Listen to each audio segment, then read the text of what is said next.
RetroDaze. Welcome back, spooky friends, as we continue to adorn October with as many Halloween and horror-related topics as we can. Every passing day brings us closer to that big night, and it's important that we mark the month appropriately. After all, the weather has grown chillier, the stores have broken out in black and orange hives, and a distinct scent of mischief is in the air.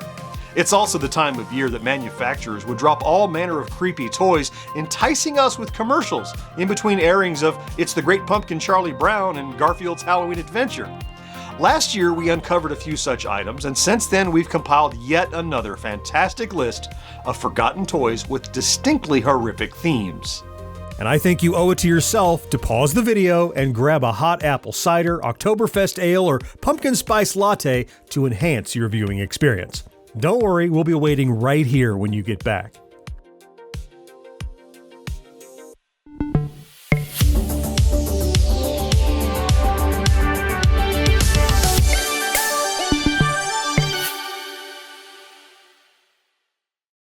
Although candy, costumes, and decorations were top of mind for Halloween, there existed tons of related elements that helped to enhance the spirit of the holiday, whether we actively noticed or not. One of those things was the sudden and often relentless barrage of spooky toys. Even if they were available all year round, the commercials would get played more frequently once October came around. Some of the more memorable, and thus left off our forgotten lists, were things like Creepy Crawlers, Kenner's Ghostbusters toys, Boglins, Monster in My Pocket, and all things Universal Monsters. Of course, for this video, we had to dig a little bit deeper than that. Welcome to my creepy Play-Doh party. It's the Play-Doh Count Creepyhead and Friends playset. Awesome! To do that, squish in the Play-Doh, pick a mask, twist it on, and... Ooh, now I'm a werewolf. The Play-Doh Count Creepyhead and Friends playset comes with 4 masks and everything you see here. New from Kenner. Our first monstrous pick for today's list is the Count Creepyhead and Friends Play-Doh set, released by Kenner in 1984. This was basically just one of the company's dough pump toys, this time featuring a ghoulish figure as the pump. It came with a number of head molds that you'd put over the base skeleton to create Universal monster-like creations such as a vampire, wolfman, mummy, and evil countess. The set also included tools that double as accessories like a battle axe that was also a dough cleaner, and a hairpiece that would hold the molds together during creation.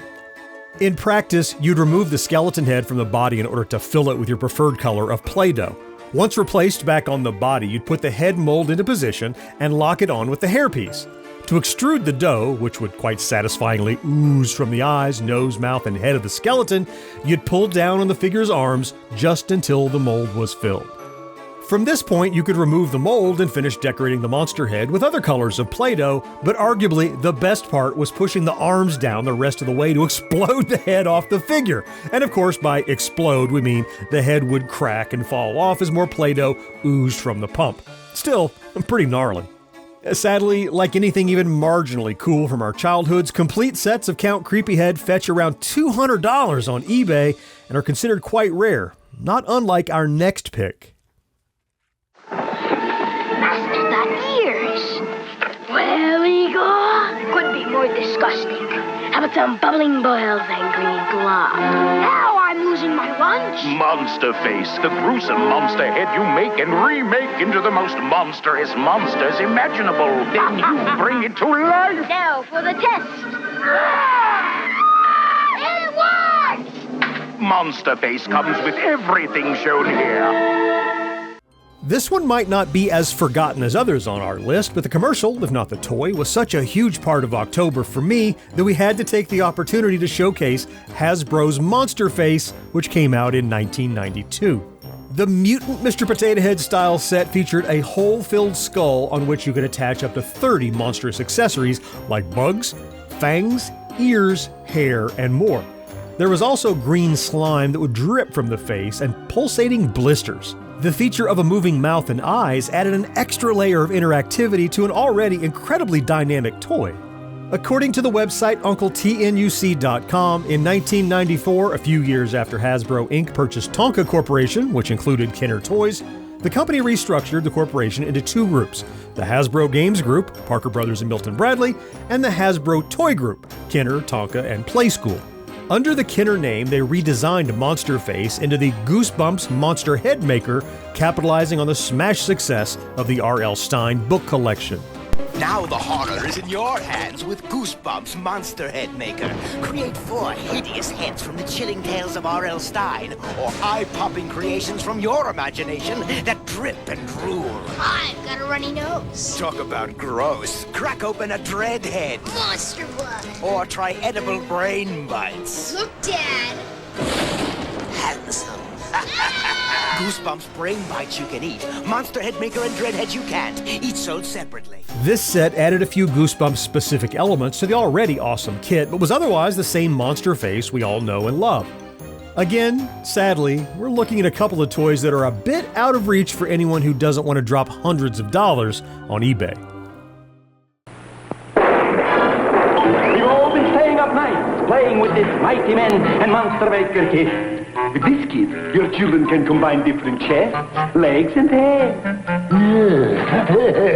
They can color in scales, hair, or alligator skin. Very nice. They can make hundreds of monsters and heroes. Personally, I prefer the monsters. Another potentially better-known selection for this list is the fabulous Mighty Men and Monster Maker Trace Kit, released by Tomy in 1979. Using the toy, you could trace a number of different characters using the included interchangeable plates for heads, bodies, and legs. After you chose the 3 parts you wanted to combine, you'd place a sheet of paper over it and close the frame before rubbing over it with a crayon.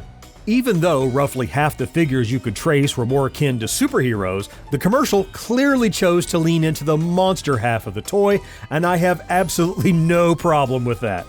There were also plates that had textures on the back, so you could add elements like, as the box says, scales, hair, and things too strange to describe.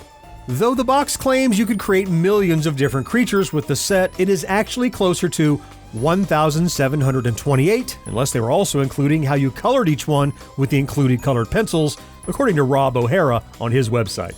And speaking of making monsters,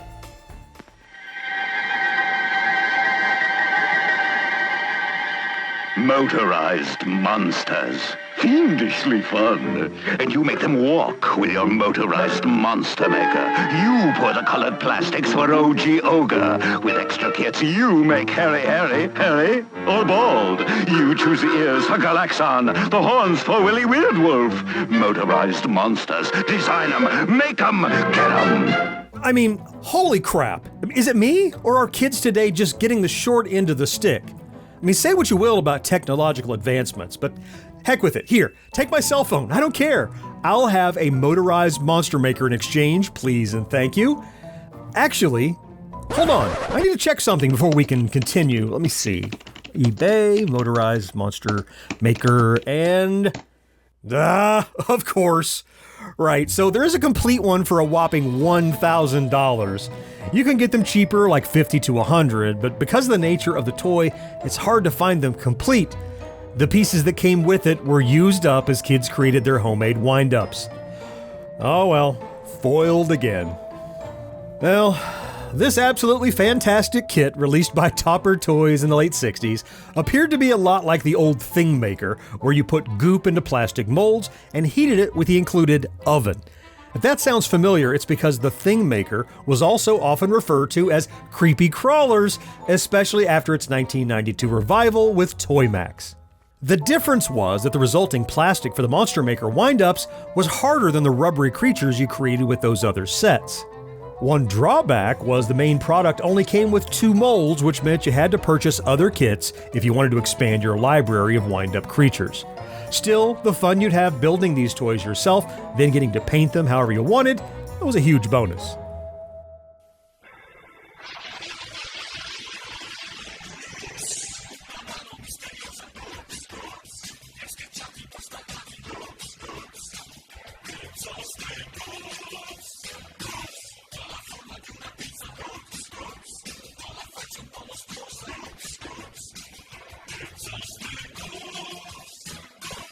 Released in 1989, Milton Bradley Goops were rubber frisbees made to look like a variety of creatures, some more gruesome than others. Of this kind, there were the monster, werewolf, a mummy, and vampire. There were also a set of mini frisbees that closely resemble Madball designs. In addition, and somewhat outside our purview for today's list, there was a set of Teenage Mutant Ninja Turtle Goops. Apparently, back in 2023, a French company called Turbo Kid kickstarted Goops frisbees, including 4 new designs. The campaign was successfully funded, and their last update, in 2024, seemed to suggest that the frisbees were being shipped. Do you like monsters? Let's turn them into something much funnier. For science! Oops. No, not oops, but goops! Goops has monstrous frisbees, makes them fly forever of fun. Sadly, their website only lists Goop-branded hats and shirts, so there's no indication if more will ever be made. It does seem as though backers have gotten their rewards, though, because upon searching French eBay, we did discover a few listings for the new set. And speaking of Goop... It's alive!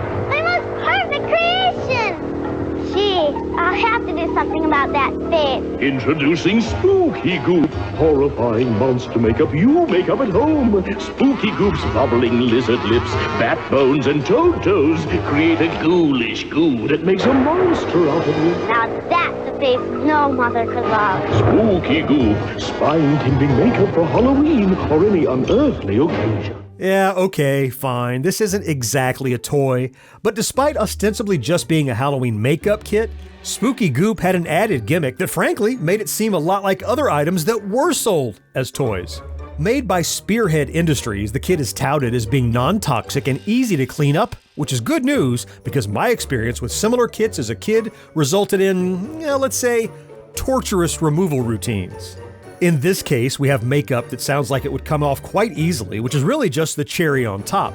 The real draw is the setup before application, which looks like some kind of Frankenstein's lab situation. The set came with a test tube with a skull-shaped top, a little plastic coffin and shovel, both emblazoned with skeletons and skulls, and the makeup contents, which all had their own hair-raising names like Bat Bones and Toad Toes, Bubbling Lizard Lips, and Monster Hair Coloring Gel. Well, okay, maybe that last one wasn't great, but the first two? Mwah, chef's kiss. Something strange is happening at 13 Elm Street. It's your turn, Jason. You'll get a real scream out of what you'll find in the dungeon. Go to the dungeon. Golden introduces new Shrieks and Creaks. It actually speaks and turns any house into a haunted house. Do board games count as toys? Let me think. Oh, right. I don't care. Shrieks and Creaks is a strategy-based board game that came out in 1988, designed by Rick Geralnik and published by Golden Western Publishing Company. The game's wow factor was its use of a talking tombstone that plugged into a cassette player. The player is used in 2 ways. First, when you start the game, you place the host character, Sir Simon Shriek, into the tombstone and he introduces the game. Later, room keys will indicate if a room is haunted or not with creepy sounds. The game is largely a roll-off where you progress across the board toward the tower, and whoever reaches the tower first wins. The strategy of the game is that when you reach rooms, you put a numbered key into the tombstone. If there's silence, well, that's good, as it means the room isn't haunted and you can proceed. If there are, shrieks and creaks, then the room is haunted and you'll be penalized in some way, usually having to go back to another room. Those of you who are familiar with VHS games may already know the limitation here in that you can often predict how the game will play out if you pay close enough attention. Perhaps because of this, the game has fairly middling reviews on BoardGameGeek.com, coming in at 6.1 out of 10. Well, we didn't even get to half the toys we had chosen for today's list. We obviously got a little overzealous with our selections, and new ones kept presenting themselves as we researched. Hopefully, we won't have to wait until next October to reveal what other spooky toys we had selected. As for this list, did you have any of these wonderfully creepy toys? If not, what were you playing with in those long ago Octobers of your childhood? I'd love to hear about it down in the comments. If you enjoy our content, please consider liking this video, subscribing to the channel, and maybe even activating that ubiquitous notification bell. It really does make a huge difference.